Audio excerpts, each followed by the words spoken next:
सीढ़ियां अब भी उसी तरह तारीक थीं, मगर इस बार वो जिस जहनी हालत में था उसे किसी दीवार, किसी सहारे, किसी रोशनी की जरूरत नहीं थी। वो अंधाधुंध तारीक सीढ़ियों से नीचे भागा और बुरी तरह गिरा। अगर सीढ़ियां सीधी होती तो वो सीधा नीचे जा गिरता, मगर सीढ़ियों की गोलाई ने उसे बचा लिया था। वो अंधेरे में एक बार फिर उठा। घुटनों और टखनों में उठने वाली टीसों से बेपरवाह उसने दोबारा उसी तरह भागते हुए सीढ़ियां उतरने की कोशिश की। चंद सीढ़ियां उतरने के बाद लगाई जाने वाली छलांग ने उसे फिर जमीन बोस किया था। इस बार उसका सर भी दीवार से टकराया। वो खुशकिस्मत था, उसकी हड्डी नहीं टूटी। शायद सीढ़ियों से गिरने के बाद नीचे वाली सीढ़ियों पर आ गया था। सामने गली की रोशनी नजर आ रही थी। वो सीढ़ियों से निकल आया था, मगर आगे नहीं जा सका। चंद कदम आगे चलकर उस घर के बाहर थड़े पर बैठ गया। उसे मतली महसूस हो रही थी। सर को थामते हुए उसे बेइख्तियार उबकाई आई। वो थड़े पर बैठे बैठे झुक गया था। वो उबकाइयां करते हुए भी उसी तरह रो रहा था। गली में से गुजरने वाले लोगों के लिए ये सीन नया नहीं था। यहाँ बहुत से शराबी और नशेई जरूरत से ज्यादा नशा इस्तेमाल करने के बाद यही सब कुछ किया करते थे। सिर्फ सालार का लिबास और हुलिया था जो उसे कुछ मुहस्सिब दिखाई दे रहा था, और उसके आंसू और वावेला किसी तवाइफ की बेवफाई का नतीजा था। शायद तवाइफ का कोठा हर किसी को रास नहीं आता। गुजरने वाले तंजिया मुस्कुराहट के साथ उसे देखते हुए गुजर रहे थे। कोई उसके पास नहीं आया था। इस बाजार में हालो अहवाल जानने का रवाज नहीं था। आकिफ नीचे नहीं आया था। आता तो शायद सालार के पास रुक जाता। इमामा हाशिम वहां नहीं थी। सुनोबर इमामा हाशिम नहीं थी। कितना बड़ा बोझ उसके कांधों से उठा लिया गया था। कैसी अजियत से उसे बचा लिया गया था। तकलीफ देकर उसे आगाही नहीं दी गई, सिर्फ तकलीफ का एहसास देकर उसे आगाही से शनासा कर दिया गया था। उसे वहां ना देखकर वो इस हालत में जहां पहुंचा था, वो उसे वहां देख लेता तो उस पर क्या गुजरती। उसे अल्लाह से खौफ आ रहा था, बेपनाह खौफ। वो किस कदर ताकतवर था, क्या नहीं कर सकता था। वो किस कदर मेहरबान था, क्या नहीं करता। इंसान को इंसान रखना उसे आता था, कभी गजब से, कभी एहसान से। वो उसे उसके दायरे में ही रखता था। उसे कभी अपनी जिंदगी के उस स्याह बाप पर इतना पछतावा, इतनी नफरत नहीं हुई जितनी उस वक्त हो रही थी। क्यों आता था मैं यहाँ पर? क्यों खरीदता था मैं उन औरतों को? क्यों गुनाह का एहसास मेरे अंदर नहीं जागता था? वो चबूतरे पर बैठा दोनों हाथों से सर पकड़े बिलक रहा था। अब जब मैं सब कुछ छोड़ चुका हूं तो अब क्यों ये तकलीफ, ये चुभन हो रही है मुझे?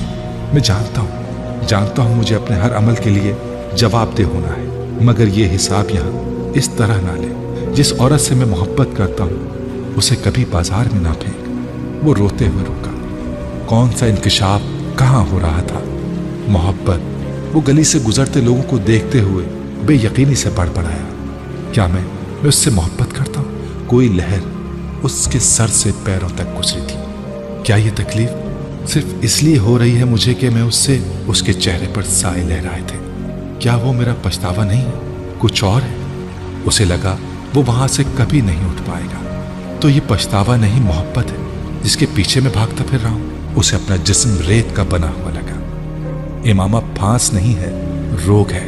आंसू अब भी उसके गालों पर बह रहे थे, और उस बाजार में उस औरत की तलाश में उठते मेरे कदमों में लर्जिश इसलिए थी क्योंकि मैंने उसे अपने दिल के अंदर कहीं बहुत ऊंची जगह रखा था, वहां जहां खुद मैं भी उसको महसूस नहीं कर पा रहा था। चेकमेट। 150 प्लस IQ लेवल का वो मर्द मुंह के बल जमीन पर गिर गया था। वो एक बार फिर फूट फूट कर रोने लगा। कौन सा जख्म था जो वहां बैठा हरा हो रहा था? कौन सी तकलीफ थी जो उसे सांस लेने नहीं दे रही थी? आईने ने उसे कहां बरहना किया था? उसे क्या याद था, क्या लिया था? वो उठकर वहां से चलने लगा, उसी तरह बिलक बिलक कर रोते हुए। उसे खुद पर काबू नहीं था। उसे पास से गुजरने वालों की नजरों की भी परवाह नहीं थी। उसे अपने वजूद से कभी जिंदगी में इतनी नफरत महसूस नहीं हुई थी जितनी उस वक्त हो रही थी। वो रेड लाइट एरिया की उस जिंदगी का सबसे सियाबाब था। ऐसा सियाबाब जिसे वो खुरच कर अपनी जिंदगी से अलहदा नहीं कर पाया था। वो एक बार फिर उसकी जिंदगी में आकर खड़ा हो गया था। कई साल पहले वहां गुजारी गई रातें अब बलाओं की तरह उसे घेरे हुई थी। वो उनसे फरार हासिल नहीं कर पा रहा था, और अब जिस खौफ ने उसे अपने इसार में लिया था, वो तो अगर इमामा इस बाजार में आ गई होती तो सुनोबर इमामा हाशिम नहीं थी, मगर कोई और।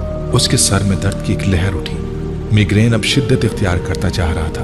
उसका जहन बैठ गया था। गाड़ियों के हॉर्न और लाइट्स ने उसके दर्द को और बढ़ा दिया था। फिर उसका जहन किसी तारीकी में उतर गया था। उसने हल्का सा कहकहा लगाया, फिर कुछ कहा। एक दूसरी आवाज ने जवाबन कुछ कहा। सालार सिकंदर के आवाज आहिस्ता आहिस्ता काम करने लगे थे। मुजमहिल थकन सदा, मगर आवाजों को शनाख्त करता हुआ जहन। बहुत आहिस्ता आहिस्ता उसने आंखें खोली। उसे हैरानी नहीं हुई, उसे यही होना चाहिए था। वो हॉस्पिटल या किसी क्लिनिक के कमरे में एक बेड पर था, बेहद नर्म और आरामदेह बेड। उससे कुछ फासले पर फुरकान किसी दूसरे डॉक्टर के साथ हल्की आवाज में बात कर रहा था। सालार ने गहरा सांस लिया। फुरकान और दूसरे डॉक्टर्स ने गर्दन मोड़कर बातें करते उसे देखा, फिर दोनों उसकी तरफ चले आए। सालार ने एक बार फिर आंखें बंद कर ली। आंखें खुला रखना उसके लिए मुश्किल लग रहा था। फुरकान ने पास आकर नरमी से उसके सीने को थपथपाया। कैसे हो अब सालार? सालार ने आंखें खोल दी। उसने मुस्कुराने की कोशिश नहीं की, सिर्फ चंद लम्हे खाली उस जहनी के आलम में उसे देखता रहा। फाइन, उसने कहा। दूसरा डॉक्टर उसकी नब्ज देखने में मसरूफ था। सालार ने एक बार फिर आंखें बंद कर ली। फुरकान और दूसरा डॉक्टर आपस में एक बार फिर गुफ्तगू में मसरूफ थे। उसे उस गुफ्तगू में कोई दिलचस्पी नहीं थी। उसे किसी भी चीज में कोई दिलचस्पी महसूस नहीं हो रही थी।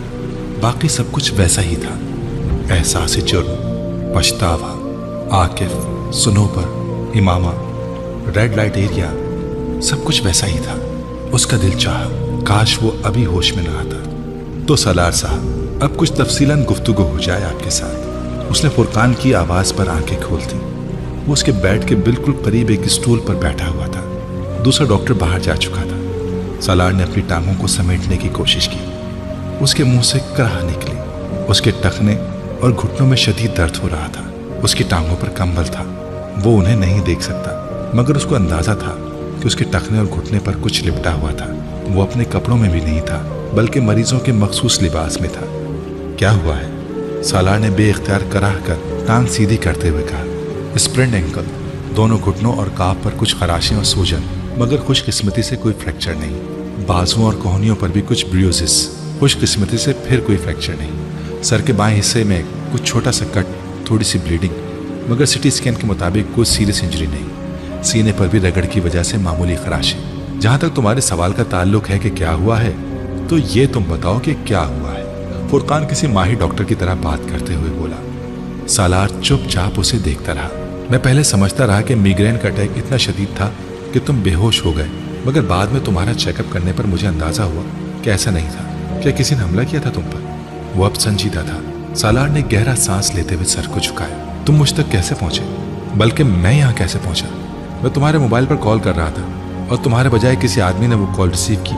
वो उस वक्त फुटपाथ पर तुम्हारे करीब था, तुम्हें होश में लाने की कोशिश कर रहा था। उसने मुझे तुम्हारी हालत के बारे में बताया। अच्छा आदमी था। मैंने उससे कहा कि वो तुम्हें किसी टैक्सी में करीबी हॉस्पिटल ले जाए। वो ले गया। फिर मैं वहां पहुंच गया और तुम्हें यहाँ ले आया। अभी क्या दिक्कत है? सुबह के 6 बज रहे हैं। समीर ने तुम्हें रात को पेन किलर्स दिए, इसीलिए तुम अभी तक सो रहे थे। फुरकान को बात करते करते एहसास हुआ कि वो दिलचस्पी नहीं ले रहा। उसकी नजरों में एक अजीब सी सर्द महरी महसूस हुई थी, यूं जैसे फुरकान किसी तीसरे शख्स की हालत के बारे में बता रहा था। तुम मुझे दोबारा? सालार ने उसे खामोश होते देखकर कहना शुरू किया, फिर कदरे उलझन आमेज अंदाज में रुका। आंखें बंद की, जैसे जहन पर जोर दे रहा हो। हाँ, कोई ट्रंकुलाइजर दे दो, मैं बहुत लंबी नींद सोना चाहता हूँ। सो जाना, मगर ये तो बताओ हुआ क्या था? कुछ नहीं, सालार ने बेजारी से कहा। माइग्रेन, और मैं फुटपाथ पर गिर पड़ा। गिरने से चोटें लग गई। फुरकान ने उसे गौर से देखा। कुछ खा लो। सालार ने उसकी बात काटी। नहीं, भूख नहीं है। तुम बस मुझे कुछ दो, टैबलेट, इंजेक्शन, कुछ भी। मैं बहुत थका हूँ। इस्लामाबाद तुम्हारे घर वालों। सालार ने उसकी बात मुकम्मल करने नहीं दी। नहीं, इतला मत करना। मैं जब सोकर उठूंगा तो इस्लामाबाद चला जाऊंगा। इस हालत में? तुमने कहा है मैं ठीक हूँ। ठीक हो, मगर इतने भी ठीक नहीं हो। 2-4 दिन आराम करो, यहीं रहो लाहौर में, फिर चले जाना। अच्छा, फिर तुम पापा या मम्मी को इत्तला मत देना।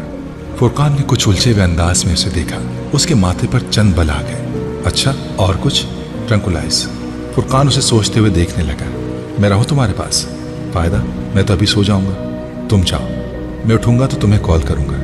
उसने बाजुओं के साथ अपनी आंखें ढांप ली। उसके अंदाज में मौजूद रूखेपन और सर्द महरी ने फुरकान को कुछ परेशान किया। उसका रवैया बहुत एब नॉर्मल था।